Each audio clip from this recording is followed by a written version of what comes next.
It started on an ordinary night that didn't feel ordinary at all.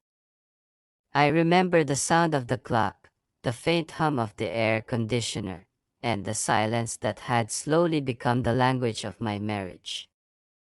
8 years with Imran had given me everything I thought I wanted: a security, comfort, a home that looked happy from the outside. But what it hadn't given me for a long time was warmth. There was love, yes, but it had lost its pulse somewhere between late meetings and polite goodnights. I kept telling myself it was normal, that every marriage settles into calm after the storm of passion.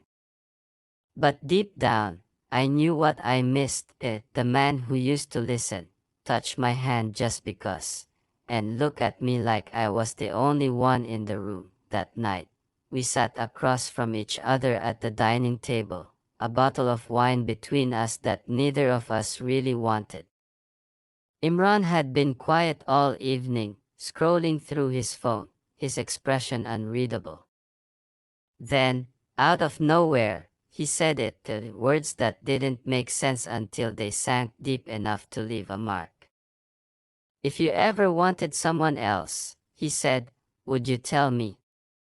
I laughed at first, thinking it was a strange joke. But he didn't smile.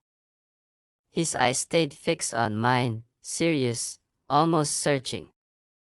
"I mean it," he continued, "if it ever happened. I'd rather know the truth than live a lie." I didn't know what to say.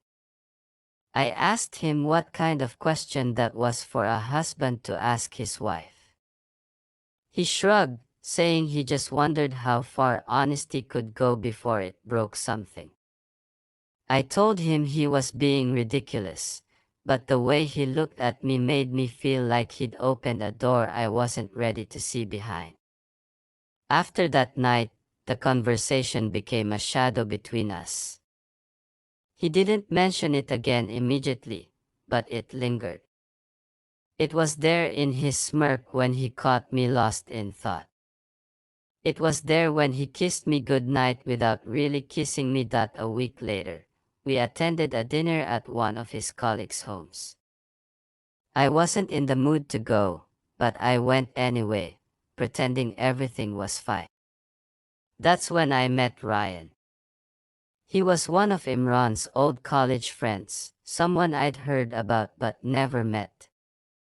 There was something easy about him: his smile, his way of making everyone around him feel noticed. When he spoke to me, I felt seen in a way I hadn't in a long time. It wasn't about attraction then, it was about attention, about the kind of warmth that comes when someone actually listens. Imran noticed it too. He joked about it later that night while we were driving home. "If I ever had to trust someone with my wife," he said, half laughing, "it'd be Ryan." He said it lightly, but it didn't feel like a joke. The words hung in the air like a dare I didn't understand. I didn't respond. I just stared out the window, watching the city lights blur into streaks of yellow. When we got home, he went straight to bed, and I stood in the hallway, trying to understand why my chest felt tight. Days turned into weeks, and the unease between us grew. Imran's strange wish had become something I couldn't unhear. It wasn't that I wanted to act on it, but the thought had been planted. It lived in the back of my mind, whispering questions I didn't want answers to. What did he mean by that?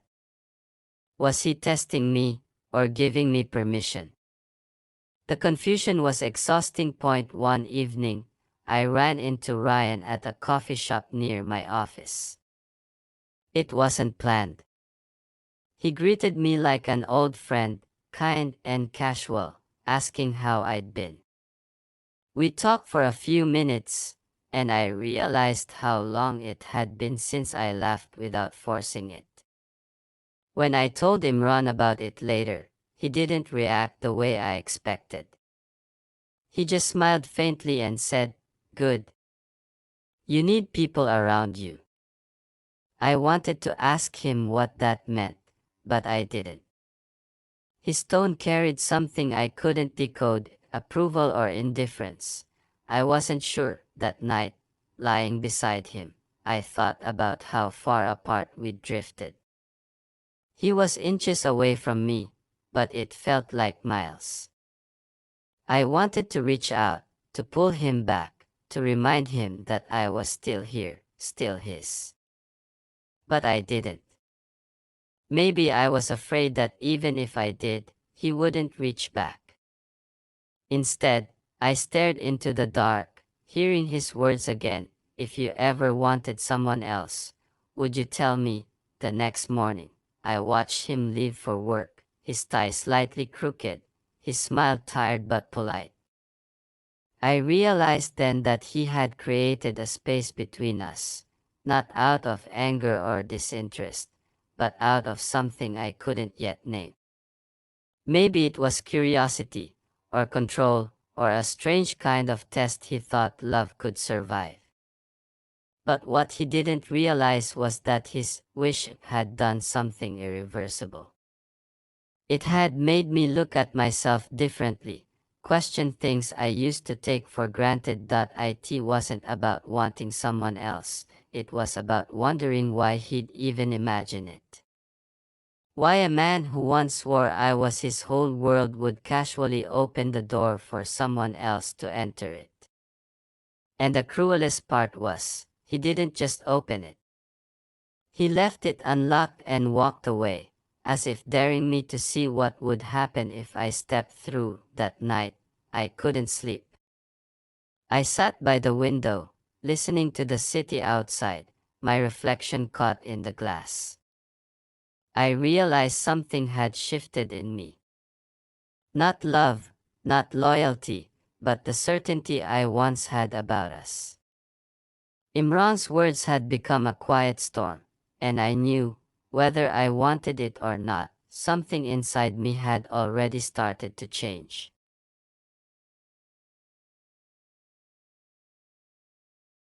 After that night, I started avoiding the upstairs hallway. It wasn't intentional, I just didn't trust myself near his door. Every time I passed it, I thought about the sketch and what it meant. I tried convincing myself it was harmless, an artist studying a face he saw daily. Still, the thought kept pulling at me, unsettling and magnetic at the same time. Ryan acted as if nothing had changed. He was polite, distant, almost careful. But there was a new quiet between us, not empty like before, alive, aware. He had started making coffee in the mornings, leaving a cup for me without saying a word. Small gestures, too small to mean anything, yet I noticed every one of them. Daniel called less often. When he did, the conversations felt forced. We spoke about bills, schedules, and flight dates, never about us. He promised another visit soon, and I said all the right words, but something in me already knew that promise meant little. I'd stopped waiting for him to come home. I'd started waiting for something else, something I couldn't name. One afternoon, rain pinned the house into silence. Ryan was painting in the living room. I told myself I'd only watch for a minute. He didn't look up when I entered, but he knew I was there. The smell of paint mixed with the sound of rain tapping the windows. On the canvas, soft shadows formed, a woman by a window, half turned away. When he finally looked up, our eyes met, and something unspoken passed between us, a truth neither of us had asked for. I should have left, but I stayed. He asked if I wanted tea. We spoke about trivial things, the weather, the neighborhood, my work, but beneath it, every word carried another meaning. He told me how lonely it was living between two homes that never felt like his. I told him loneliness doesn't disappear when people are around, it just changes shape.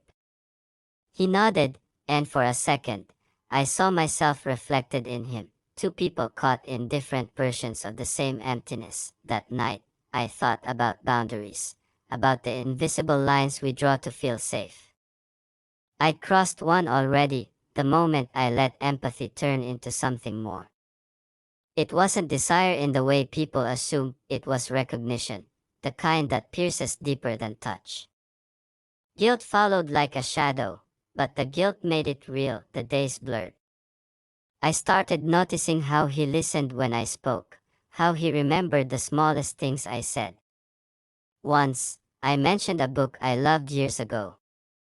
2 days later, it appeared on the kitchen counter. He said he found it online. I didn't ask why he bothered. The gesture itself said everything. One evening, while I was making dinner, the power went out. The storm had knocked out the grid again. The house was completely dark except for the faint light from his phone. He came into the kitchen, holding it up so I could see. We both laughed at how ridiculous it was, two people navigating a blackout like it was something extraordinary. The laughter stopped too quickly, replaced by silence that seemed louder than the storm outside. For a heartbeat, the air changed, the kind of pause that asked for something dangerous. Then he stepped back, and the moment dissolved. Later, lying in bed, I replayed that silence. It terrified me, how easy it was to fall into it. I wasn't the kind of woman who chased trouble, but trouble had a way of feeling like warmth after too long in the cold.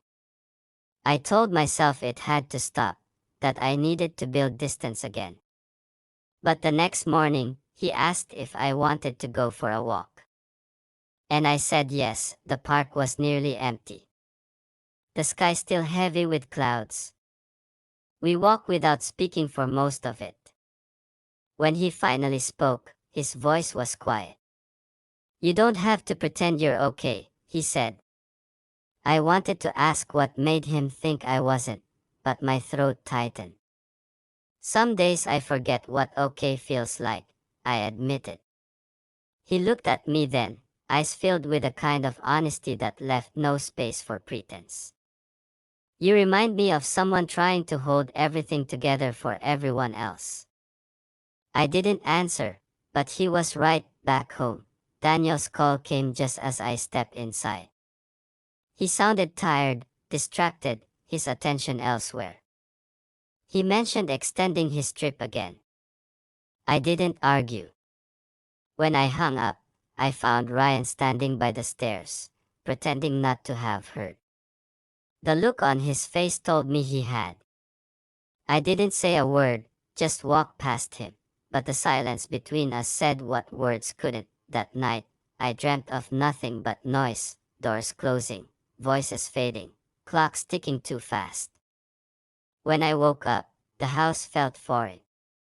I sat by the window, watching dawn crawl across the sky, feeling like I'd already crossed a line I couldn't return from, even though nothing had happened.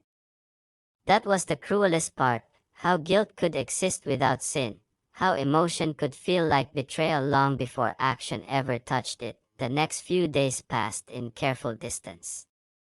We both knew something fragile was forming, though neither of us would name it. Every conversation was cautious, every glance heavy. Yet, beneath all that restraint, there was understanding. When two lonely people recognize themselves in each other, it's not romance, it's surrender. Daniel finally called to say he'd be home in 2 days. Relief and panic collided in me. I should have felt joy, but instead, I felt fear. Fear of what his presence would expose. Fear of what had already changed without being said. The night before he returned, I sat outside on the porch. Ryan joined me quietly. We didn't speak for a long time. The air between us felt fragile, as if one wrong word could break it completely. Then he said, "Some things you feel even when you try not to." I didn't answer. There was nothing left to say. When he stood to leave, he hesitated for a second, his hand brushing the railing near mine, not touching, just close enough to make the air thicken. Then he turned away and went inside. I stayed there long after, staring at the sky that refused to lighten. The truth was simple and unbearable. I had done nothing wrong, yet everything had already gone too far. In the weeks that followed, the house felt heavier than before, not from arguments or tension but from silence that said everything. Daniel and I moved around each other like actors who had forgotten their lines but were too proud to admit it. I thought that after his so-called experiment, we'd talk, rebuild, redefine. Instead, he retreated into himself, satisfied in a way that scared me. It was as if he had proven something to himself and didn't need me for the conclusion. That I tried to resume normal routines, cooking, work, conversations that skimmed the surface, but nothing landed where it used to. Every small action reminded me of what had changed. There was a time I could read his moods. Now I couldn't even tell if he loved me or if he was just fascinated by the wreckage we'd become. The trust we had wasn't broken in an explosive moment. It had simply eroded, grain by grain, until there was nothing solid left to stand on. Sometimes he would look at me across the table, eyes calm, voice even, and ask how I was feeling. I hated that question. Not because of the words but because he sounded like a therapist rather than a husband. I began to wonder if I'd ever really known him or if he had been performing a version of love that fit his curiosity. It was a dangerous thought, one that made me feel both guilty and strangely free. One night, after another wordless dinner, I asked him directly if he still loved me. He hesitated, then said, "I don't know what that word means anymore." I think that was the first honest thing either of us had said in months. I felt something inside me unclench, not relief exactly, but clarity. If love had become an experiment for him, maybe it was time I stopped being the subject of it. In the days that followed, I began to reclaim small pieces of myself. I started waking up early, walking before dawn, feeling the quiet air that didn't belong to anyone else. I stopped waiting for him to react. I stopped measuring my worth through his approval or his silence. The strange thing was, he didn't fight it. He let me drift away, almost peacefully, as if this too was part of his design. Eventually, I confronted him again, not with anger, but with exhaustion. I told him that what we'd done had turned our marriage into something unrecognizable. I said I couldn't live under his microscope anymore, and I didn't care if he called that selfish. He listened quietly, then said, "Maybe that was the point. Maybe you needed to see what happens when you stop pretending." His words might have been intended as wisdom, but they felt cruel. I realized then that his version of truth was just another form of control, cold, calculated, and empty. That night, I packed a small bag. He didn't stop me. He just stood by the doorway, hands in his pockets, expression unreadable. As I walked out, he said, "You'll come back when you understand." I didn't answer. I didn't even look back. The air outside felt like a different world, unsteady but real. For the first time in years, I was making a choice that didn't need his permission. Living alone was harder than I imagined. The quiet wasn't peaceful, it was accusatory. There were nights I replayed everything in my head, wondering when exactly love had turned into a test. I tried to pinpoint the moment I stopped recognizing the person I'd become. But memory is a tricky thing. It edits itself until even guilt starts to sound like justification. I wanted to believe I was the victim, but deep down I knew we both were architects of what happened. Months passed before I heard from him again. He sent a short message, "I hope you found what you were looking for." I stared at it for a long time before deleting it without replying. Because the truth was, I hadn't found anything. I hadn't healed, or moved on, or discovered a new version of myself that made the pain worth it. What I had found was silence, the kind that doesn't suffocate but reminds you of who you used to be before everything got complicated. Sometimes, late at night, I still think about that first conversation, the moment he asked if I ever thought about being with someone else.